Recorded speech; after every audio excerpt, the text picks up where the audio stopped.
Rahim. In the name of Allah, the entirely merciful, the especially merciful. Dear viewers, Assalamu alaikum wa rahmatullahi wa barakatuhu. Peace, blessings, and mercy of Allah be with you wherever you are. Hello and welcome to tonight's open dialogue. Tonight, inshallah, we will be discussing the culture of victimhood. What is the culture of victimhood? How can we identify this culture? How do we identify the characteristics of victimhood? And how do we deal with this mindset? Let's see what our experts have to say about this topic. We are joined for tonight's discussion by Brother Bilal Ali, who is a practicing psychotherapist, and he has over 14 years of experience in this field. He's a relationship advisor and coach. Assalamu alaikum.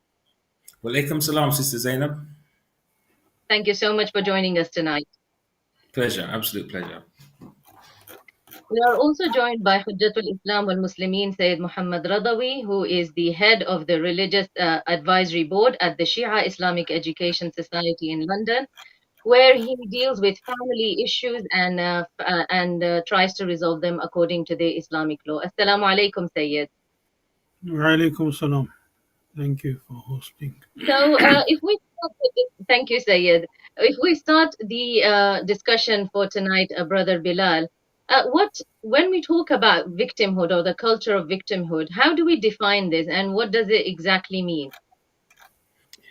In a nutshell, it's defined or described in terms of people's identity being related to being some type of oppressed class, that it's related to the group. I say a group identity, as identities, aspects of our identity generally are related to the group that we belong to, or the various groups are various identities. So let's say, for example, some people have an identity related to race, related to social class, related to their sex, male, female, related to, so we have our national language, our ethnicities, our culture. So these are different layers of our identity. And in some corners, like in the social sciences, they talk about intersectionality, where these different identities meet, so people's experiences would be different.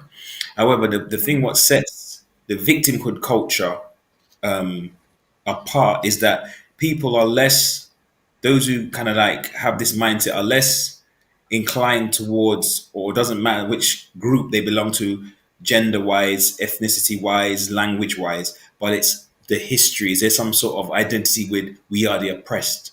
So the identity isn't just enough to say, well, I'm a woman and I'm my femininity and aspects of womanhood.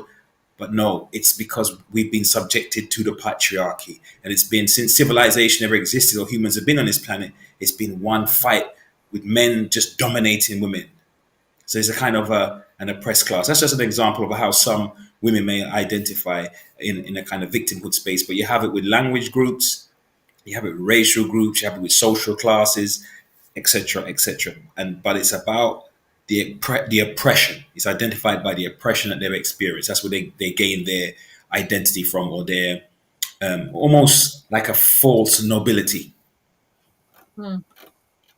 So, Syed, this is also true from what Brother Bilal just mentioned. This is also true in historical terms as well, because often we see that groups of people historically feel very oppressed as well. And for example, when we refer to the tribulations and the problems that we suffered in historical terms at the hands of imperialism or colonialism, historically also this holds the idea of victimhood holds a significance, doesn't it?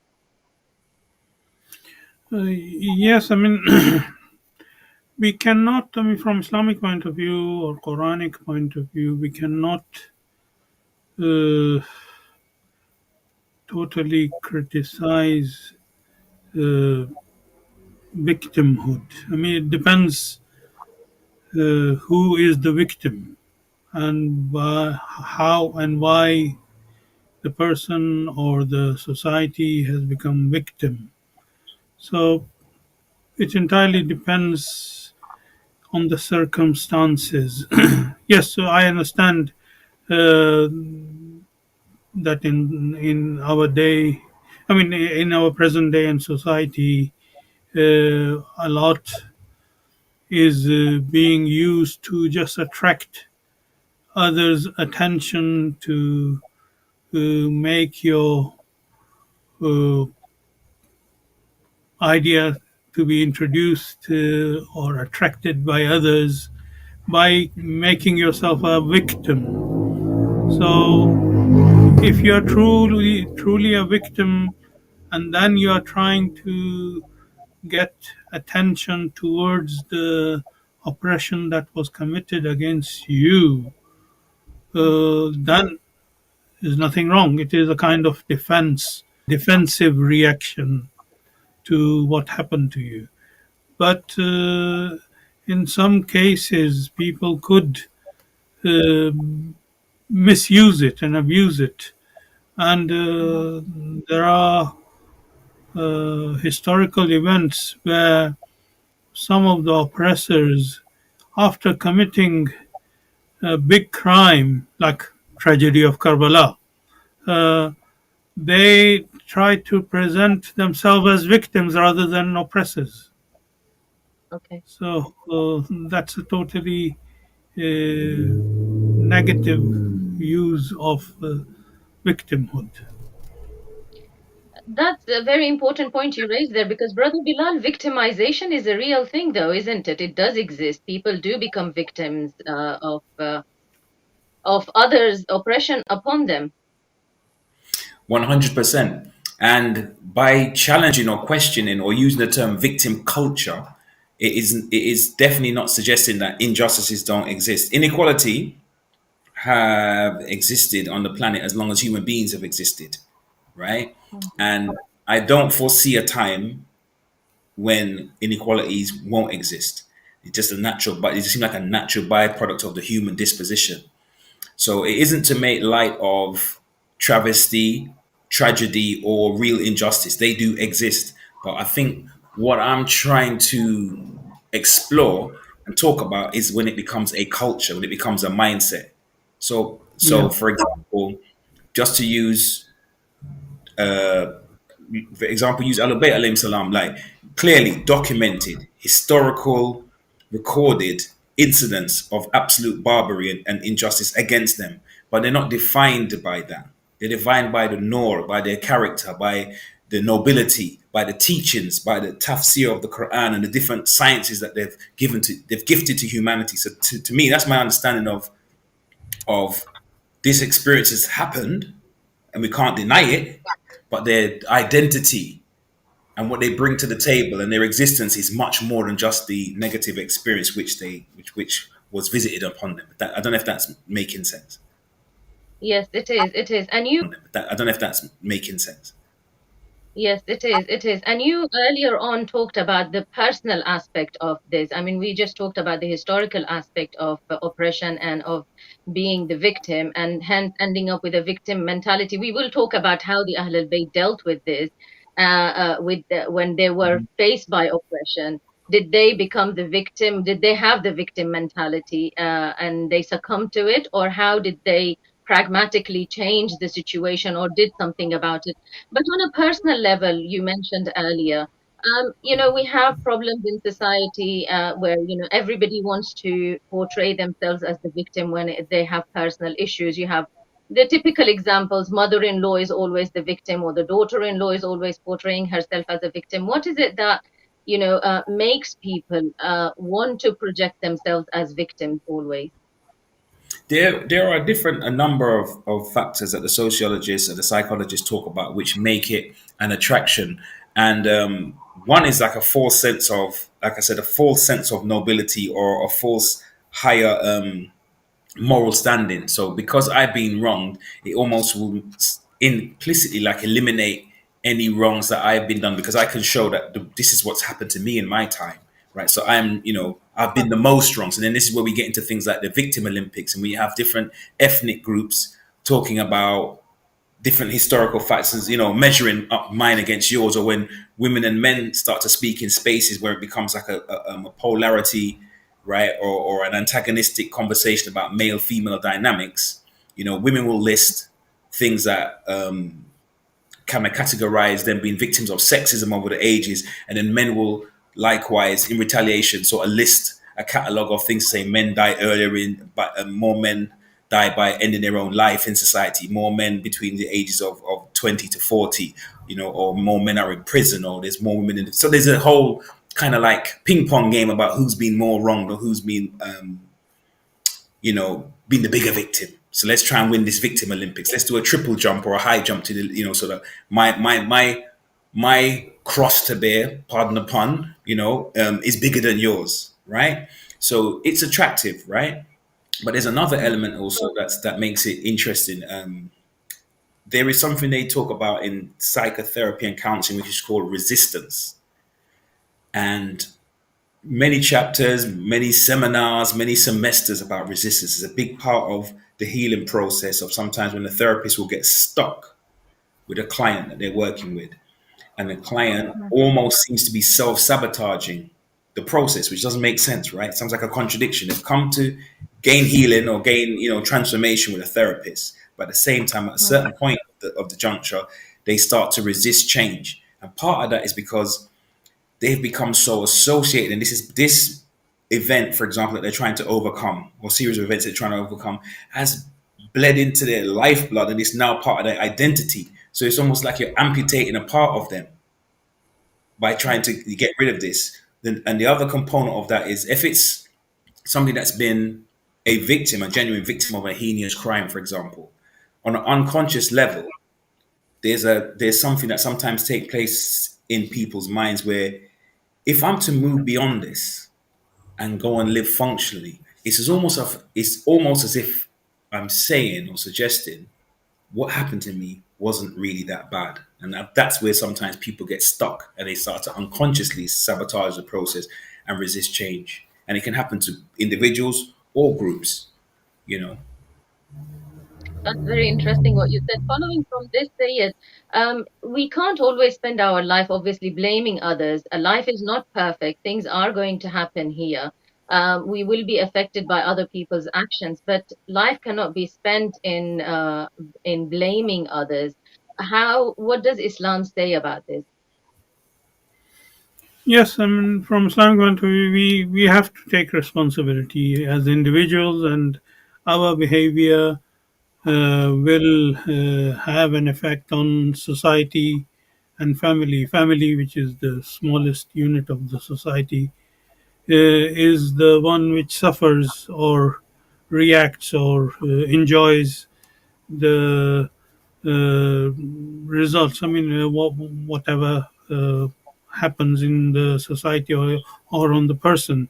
So there is no doubt that these behaviors have an effect on all of us. So what Islam teaches us is to control and have a balanced lifestyle. We should not oppress, and we should not let anyone else oppress us. And if we are oppressed, we just not need to constantly be oppressed. We should raise up. We should wake up. We should get the positive reaction out of it and move on in our society. So the problem happens when people get stuck.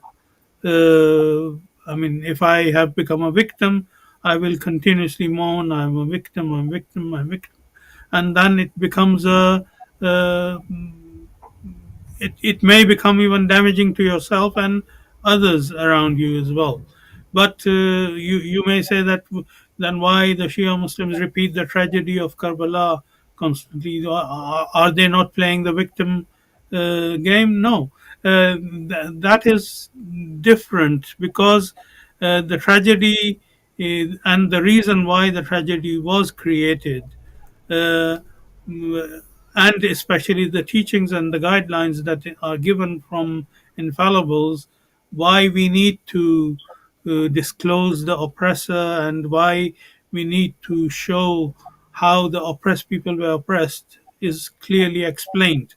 So again, I would say that it depends on the circumstances, and definitely Brother Bilal can elaborate and explain more about psychological damages and harms and how to control it. That's another discussion that we can have here from psychological point of view. Certainly. And Brother Bilal, following from this point, actually, the question arises here, how do we identify the victim and the one playing the victim? Because everybody, even the oppressors or the perpetrators, always play victim. We see that in narcissistic abuse, for example. How do we identify between the real victim and the one who's playing the victim? Um, you see, when we talk about the term victimhood culture, because you use the term playing the victim, it's again, I'm trying to emphasize that it's not that something bad hasn't happened, but some people Yeah, have an inability. They have an inability. It may not even be consciously intentional. Some people use victimhood strategically and politically, but putting that to the side, right? Some people have got into a mindset, a sense of feeling sorry for yourself, and now they just have got in a habit, like thought, like movement, like we have habits the way that we fold our arms. Like some people fold their arms left over right. So to just somebody say to you, actually, why don't you try folding your arm, not left over right, but right over left? It's gonna feel weird. It's gonna feel different. It's gonna feel awkward. So we get sometimes caught in a certain thought cycle or sequence of ways of thinking. And so to change that, it can be very difficult unless there is some kind of incident that happens in our life that shakes us out of that mindset, or we meet the type of individuals that have an influence, or we seek out healing because we feel that this is not taking us anywhere. We kind of we realize that our life is not progressing. But it's identified. I think there's a specialist, Professor Rahav Gabi, and who's looked into this quite deeply. And the doctor says that individuals who define themselves by victimhood were more likely to shift blame to others and see themselves as victims in all interpersonal relationships. So it means it becomes a self-fulfilling prophecy. So if I've been wronged and my position and my identity is victimhood, it means when I interact with people, my autonomy, my ability to change the situation or influence the situation is almost dormant. So Allah's blessed me with free will to make choices, the right Yeah. choices, to make mistakes, to learn from my mistakes. But however, I interpret my interactions when things do not go my way as I've been the victim. People have visited injustice on me. I'm at the mercy of other people's actions. I'm looking externally and not internally. And I know the Sayyid will be able to elaborate on that. You know that there's an ayah in the Quran where it says that the hypocrite, right? They say low, like every cry is against them, for example. And so it's like we're encouraged as Muslims to not have that mindset that we see in the life of the Rasul, peace and blessing be upon him, that from the entrails of animals being thrown in his way to the catalogue of indecencies that he suffered and violence against the members of his family even when he was alive, and attempts towards his safety.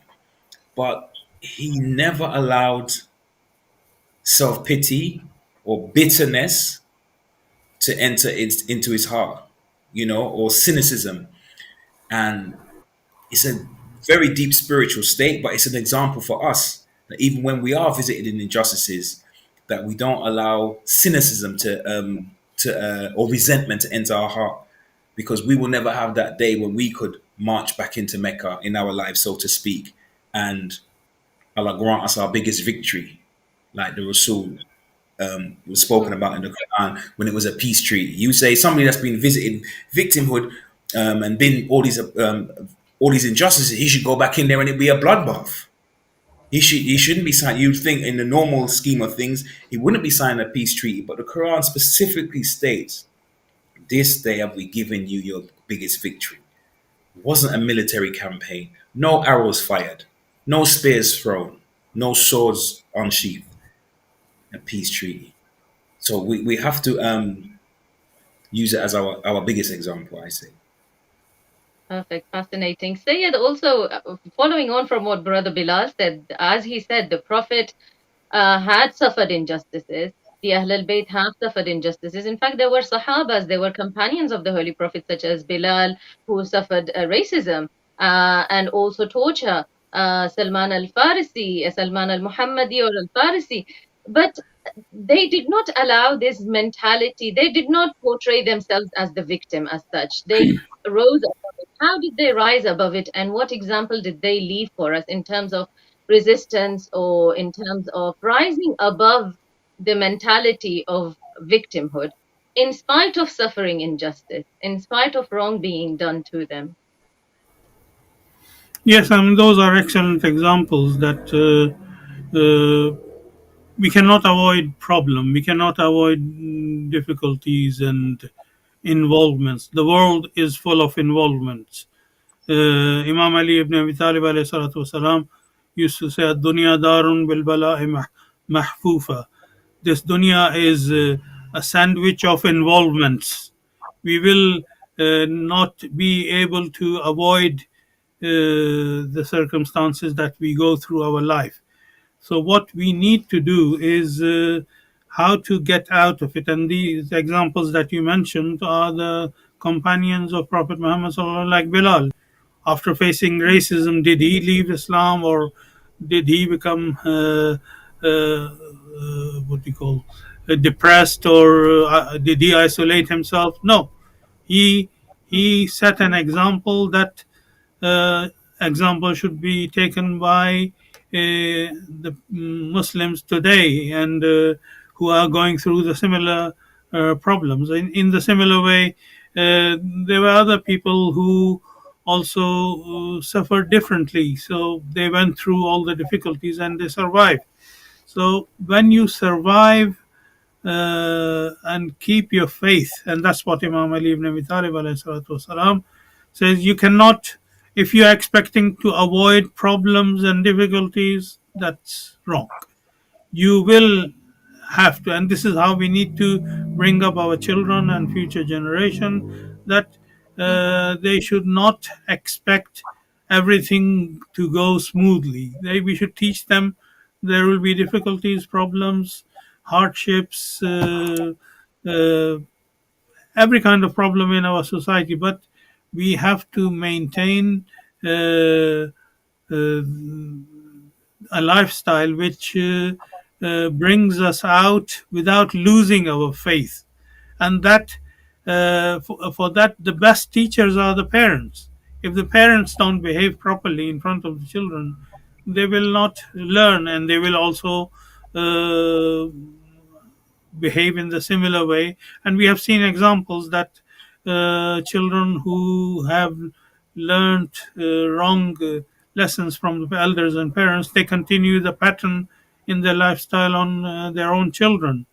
And as brother Bilal was mentioning, the only place the victimhood is mentioned in Quran or Islamic teachings is in relation to hypocrites.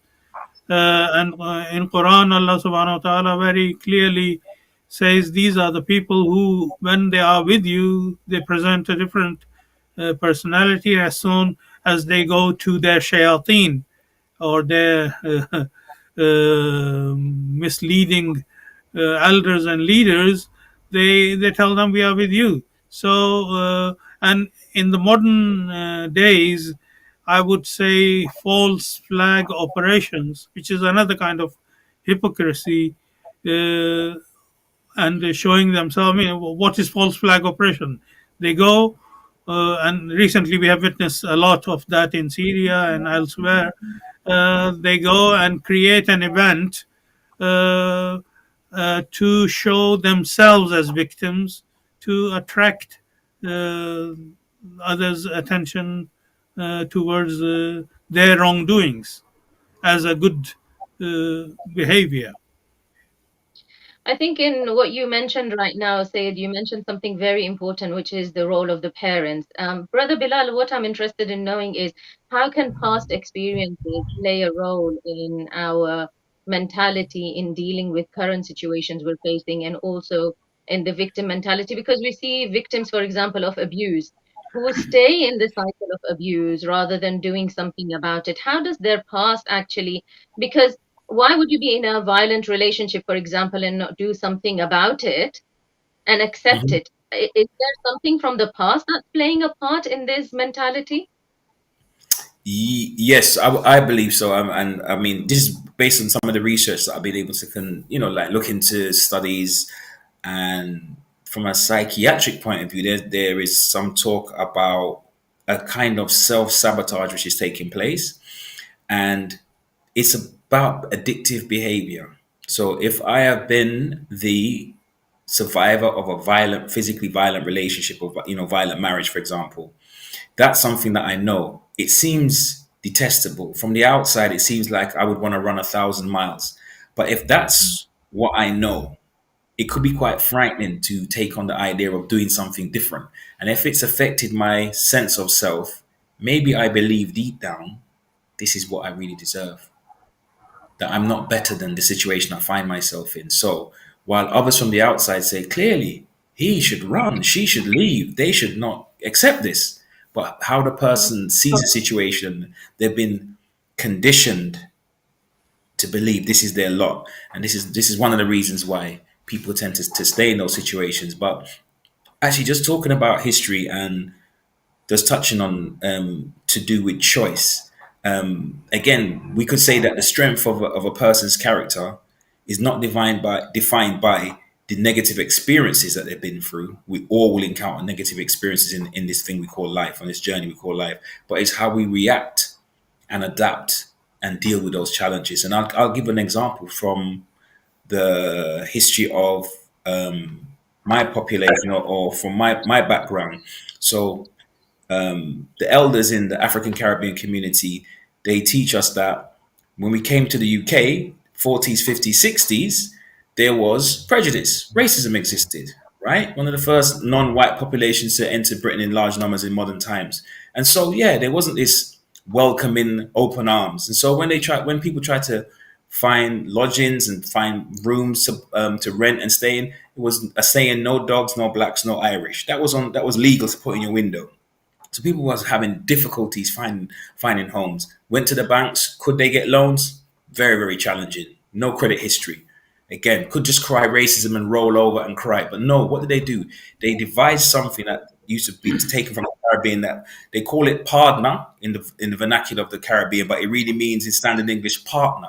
And they entered a type of partnership and an economic alliance where it allowed people to make interest to gain interest free large amounts of money legally, so they could put deposits on their house and support each other in buying homes. And then that generation was able to become homeowners in a very short period of time. So they could have played victim, or we didn't like the way they spoke to us. They used the wrong terminology. They said no blacks in the window, no dogs, no Irish. Oh my God, oh my God. They could have done that easily, but they showed resilience. So Yes. we draw from these type of examples to inform us about resilience, as opposed to saying being the victim. But I'll make this point clear. I'm not saying bad things don't happen, because we all know that there are true victims. But victimhood culture is when you feel overwhelmed and too sorry for yourself. In a nutshell. Yes, when you're overcome by feelings of helplessness and nothing you're going to do will make any difference, which of course is not true, Syed, isn't it? We have been given the choice that no matter and life will be imperfect. Life will present its challenges, whichever form they will come, and you deal with these cases every single day, Syed. But the feeling of helplessness, what does Islam say about this? Well, Islam teaches, I mean, there are verses of Holy Quran in which Allah subhanahu wa ta'ala encourages us to not to feel inferior. We should feel, first of all, we can only feel superior if we have sorted out our character, our behavior, we are practicing Islam. And once we are doing everything right, then there is no reason to feel inferior. And that's what Allah subhanahu wa ta'ala teaches Muslims, to always feel superior after practicing. For example, if you are not an arrogant person, and then after not being arrogant person, of course you will believe in Allah subhanahu wa ta'ala, and you will believe in his power, and you will feel positive and superior, and you would not be afraid of minor problems that happen, and happen in the society. Again, I would like to bring the tragedy of Karbala. If you look at the companions of Imam Hussain alayhi salatu wasalam, in the middle of all those difficulties and problems that they were facing, they none of them felt inferior. So that is what we need to learn, and we need to teach our children and future generation to not to feel inferior. And as brother very nicely mentioned, that victimhood is wrong. We cannot deny that victims will not exist. Victims will always exist, and that is because Allah Subhanahu wa Taala has given us freedom of choice. There are people who will choose the wrong way of life and they will oppress others, and there are people who will choose the right way of life and they might become victims.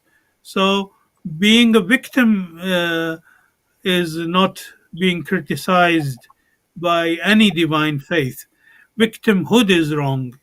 That will create depression. That will create negativity in the society. So we should not feel.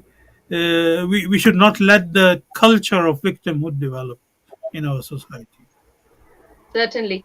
Brother Bilal, we see how do we change this mindset? So we will always suffer oppression, we will be wronged, we will be victims, but how do we not let this develop into the victimhood feeling, which we often see in the Muslim community as well? If you can elaborate a bit more on that, where the Muslim community at large often portrays itself as somebody who is a victim. Uh, but are we doing something about it? I think that there is there is something to be said of that. We have so many examples from our history. We have the divine revelation, and we have the seerah, and so much teachings about hardships and the Anbiya. There's stories that are outlined in the Quran. Those are real challenges. You have a tyrant like Pharaoh. You have prophets being assassinated. Yeah, and so there's something about the mindset of it's not what happens, but the way that we address what happens in our life. And sometimes that is easier said than done. But what I think is so powerful is that in the Islamic world, we have a specific divine prescription. So not just the prayer, the 5 daily prayers, but the supplication. And not just the supplication, but the actual one-on-one conversation with God. So it starts with a desire, a recognition that something is wrong, but also a desire to want to change that. And it just that's the starting point. Where it can go, God knows best, but that's got to be the starting point, that you want to change. But yes, I do think that there are pockets of the Muslim world or the Muslim community, even in this country, where if we're not careful, we can get sucked into a victimhood mentality, and we can look for and find every Islamophobic statement from a top politician or every bit of legislation or whatever the case may be, and we can obsess and be reactive to that, and then get caught in that echo chamber. And we know what social media is like, right? If you watch one video or two videos on bodybuilding, all your Facebook and all your social media handles will just start to send you things of bodybuilding. So you can live in an echo chamber if you start to go down the rabbit hole. The rabbit hole is deep. So why don't we focus on or make our priority the revelation, and how do we apply that socially, politically, economically, educationally, in terms of entertainment, in the way that we influence the society and that we're being influenced? Why not, broaden it out just from the rituals and move it into,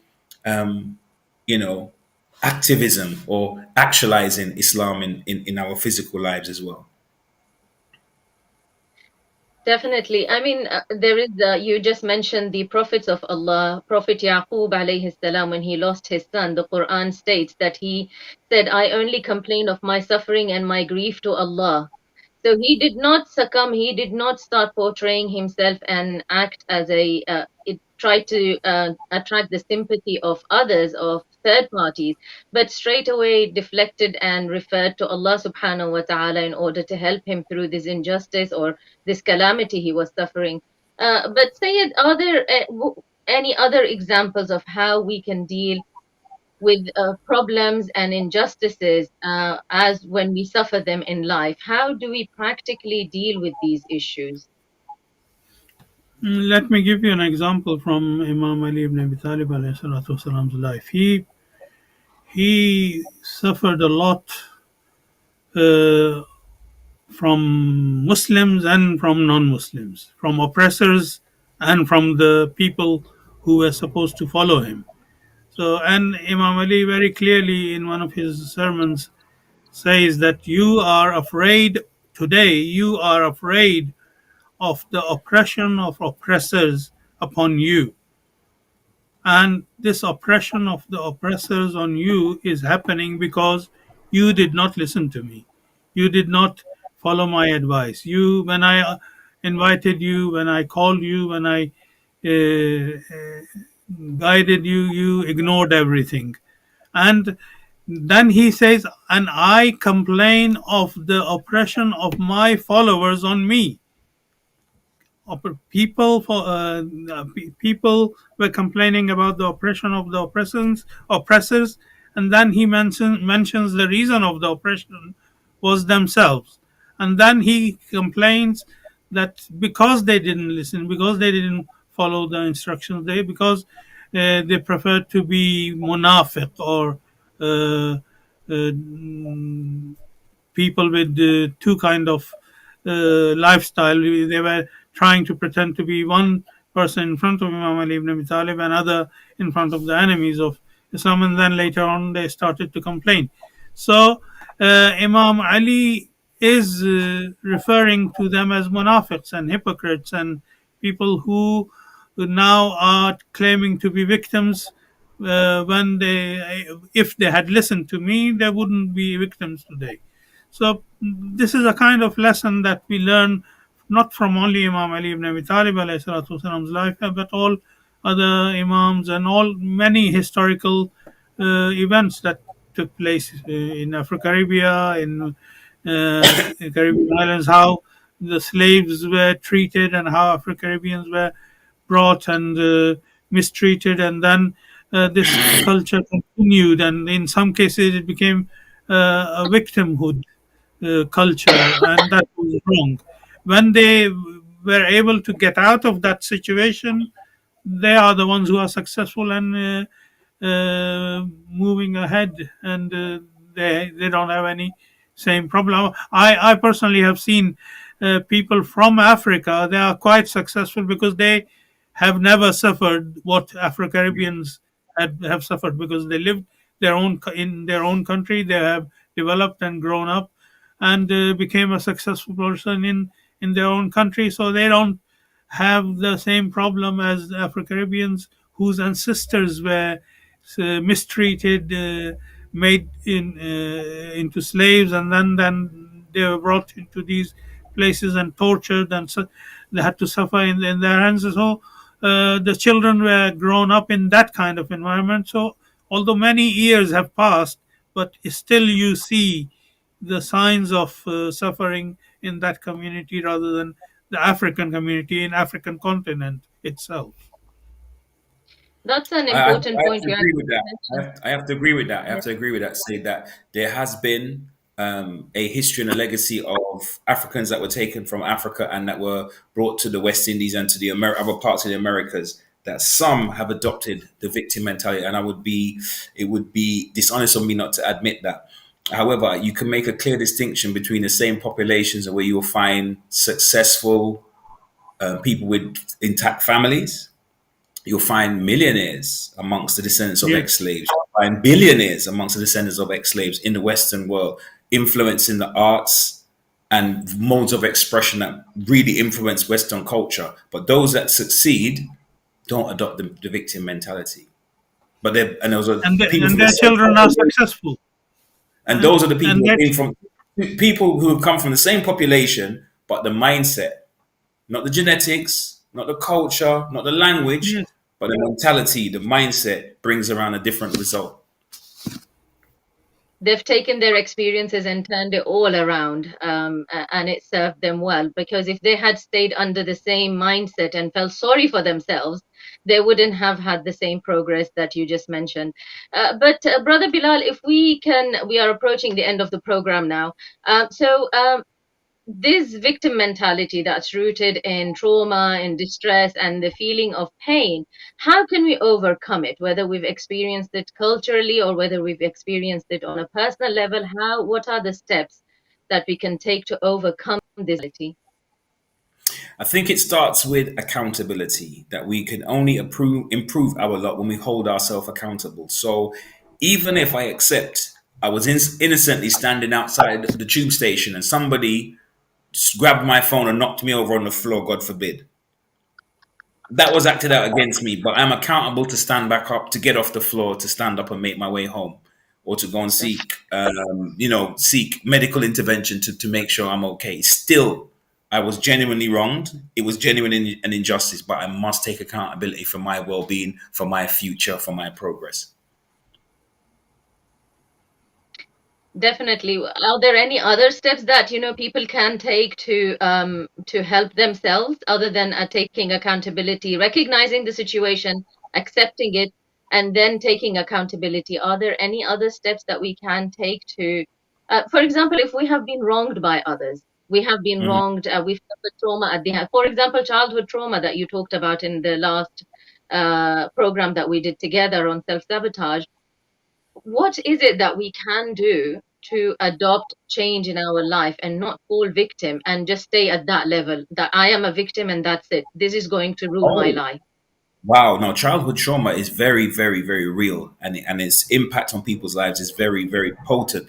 And I do think that more cases than not, it will take people seeking specialist advice, in going through therapy, seeking some type of help, some type of journey, and that therapy. As I use the word, I'm going to use the word therapy in a wider sense, not just the psychological therapy, but it may be by following a specific spiritual path, or going through some type of process. There's different processes that people use in terms of self care and well being. And it doesn't only mean talking therapy, it could be art therapy, it could be drama therapy, it could be taking up a new exercise regime, for example, self education, self awareness, self help. There's, even if you don't have a therapist, there's books teaching about particular self help books. So it helps you to structure how to keep a journal and how to monitor your mood and do things of that nature. So there's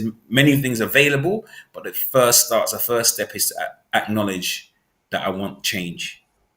I desire change. I desire something better for myself. And once a person is in that mindset, in that frame of mind, and they're ready to be activated, then there is help available. Allah is the beneficent, the merciful, and help is available. I always say wanting change is a sign that you're alive. It's important to want change so that you can do something about the situation. Sayed, how, before we wrap up, have you got any other comments to make? Also, how important is the concept of forgiveness and meditation and prayer in all of the conversation that we've had today regarding this topic?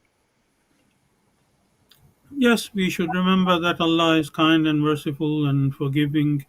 And if we were victims, Allah knows that very well, and we should not constantly and continuously keep feeling guilty. One of the problems is that people who adopt the culture of victimhood, they have been what do you call brainwashed constantly, and sometimes even religiously, to just continuously think wrong of themselves by committing sin. And Allah subhanahu wa ta'ala says, I am kind and merciful and forgiving. So we have to be very careful, especially when the parents are bringing up their children. It is good to teach them what is sin and what is not sin, what is halal and what is haram. But it should not become a kind of obsession for them, because we have seen in some cases uh, children from this kind of obsessive behavior, they become waswas, and they become doubtful. They don't trust anyone. They cannot marry. They cannot move on in their life. They cannot be successful in the society. So we have to be careful how we even introduce sin and mercy of Allah subhanahu wa ta'ala together. Thank you. And Brother Bilal, what are your final comments before we wrap up? And if I've missed anything that's important, please do comment on that as well. No, I would just say that ultimately people need to show themselves self-compassion. So we do need to be kind to ourselves and Yeah. acknowledge that we are capable of overcoming the obstacles in our lives. So I hope I don't come across as or really want to emphasize that yes, there is compassion and there is empathy with people who have been wronged, and we all have our challenges, but really only the individual can really make that change ultimately. Irrespective of how others feel, whether positive or negative towards victims, only the person that has been wronged can really make that real change in their life. Thank you so much. It certainly has been a very interesting conversation, and I'm sure we've only just touched the surface. There is a lot more to explore on this topic. Thank you so much to both of you. Thank you, Brother Bilal, for joining us today, and thank you, Syed. Thank you so much. Thank you, dear viewers, for listening. I will see you, inshallah, next